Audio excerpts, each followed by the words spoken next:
Salut, ici je te propose de faire un nouvel exercice de topologie. On va essayer de caractériser les compacts d'un certain espace topologique. Un certain espace normé, c'est l'espace des suites à valeur dans R et qui tend vers 0 à l'infini.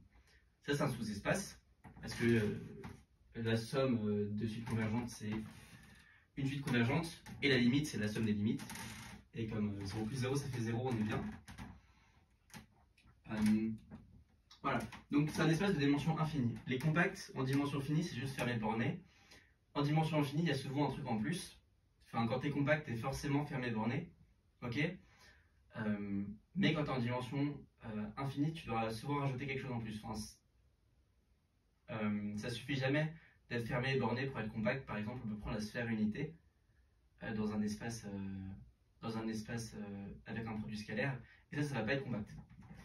Par exemple, si on prend le cas des fonctions continues qui partent d'un compact dans R, ça c'est un espace vectoriel qui est souvent de dimension infinie, et bien là on demande la condition d'équicontinuité, qui est un peu une fonction qui est, enfin c'est un truc qui est borné mais plus fort. C'est un peu une condition, une borne sur l'ensemble des fonctions en même temps. L'exercice, c'est le théorème d'Ascoli dont je parle, c'est on regarde les fonctions qui partent d'un compact et qui vont dans R, on va prendre 0,1 pour que ce soit plus facile. Et en fait, c'est f compact équivaut à f fermé, quel que soit x, f de x, f dans f borné. Bah forcément, parce que tu prends la norme uniforme quand tu prends la norme infinie, comme tu es sur un compact. Et donc, il faut que toutes tes fonctions, pour tout x, il faut que ce soit borné en x.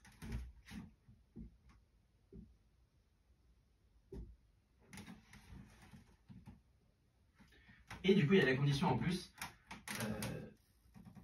qui est que pour tout x, pour tout epsilon positif, il existe delta tel que, quel que soit xy, quel que soit f dans f, x moins y plus petit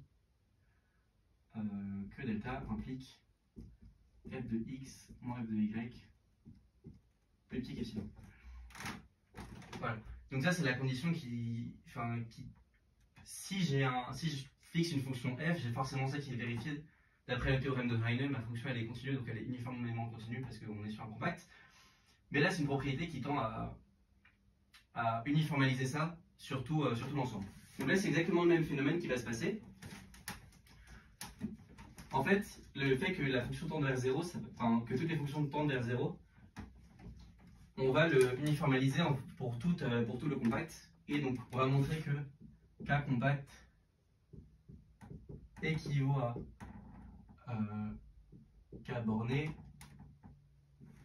fermé, et quel que soit epsilon strictement positif, il existe n dans n, et que quel que soit n plus grand que n et u dans K, un plus petit que epsilon. Voilà.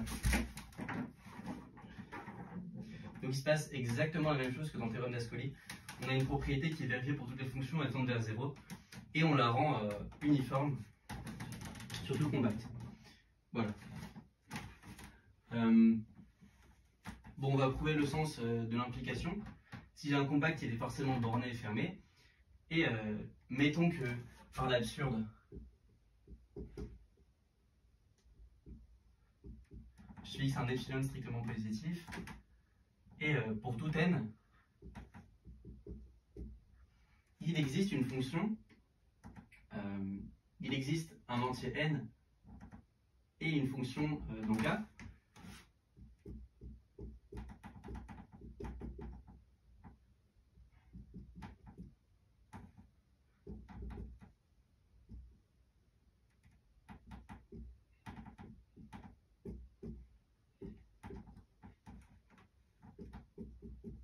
On a ça. Voilà. Et là, c'est assez clair, en fait, que la suite, si j'appelle cette suite la suite U indice n, c'est assez clair que cette suite, elle ne peut pas converger parce que elle fait que d'avoir des termes qui sont arbitrairement loin et qui sont proches de epsilon, et la limite va pas du tout tendre vers 0 à l'infini. Donc c'est ça qu'on dit, si, quitte à extraire, on va directement supposer que la suite UN elle converge vers une limite V. Alors, bon, la preuve elle est immédiate en fait. Je suppose que ça tend vers la norme infinie vers V. Le souci c'est que à partir d'un certain rang, les éléments de V ils sont plus petits que epsilon sur 2. Et dès que U est epsilon sur 4 proche de V, on voit qu'il ne peut pas exister de termes plus grands que la bande de V pour lesquels les termes de U sont plus grands qu'epsilon. Or, c'est le cas, donc c'est pas possible. Alors voilà, c'est juste la preuve.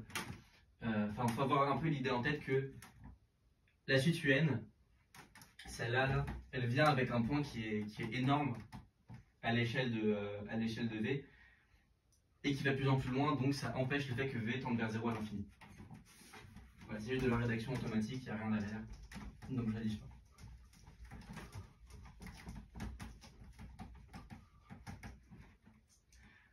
Réciproquement, je prends K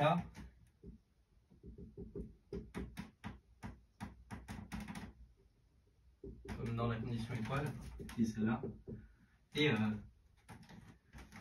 je prends une suite UN pour N dans N. Ok. Bon, bah, on veut choisir, on veut que UN converge. La limite, ça va être assez facile. Pour tout i dans N, la suite UI de N, elle est bornée.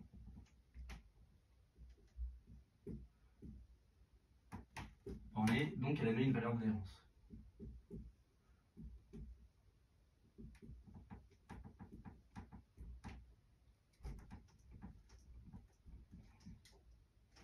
Que je vais appeler VI. Ok.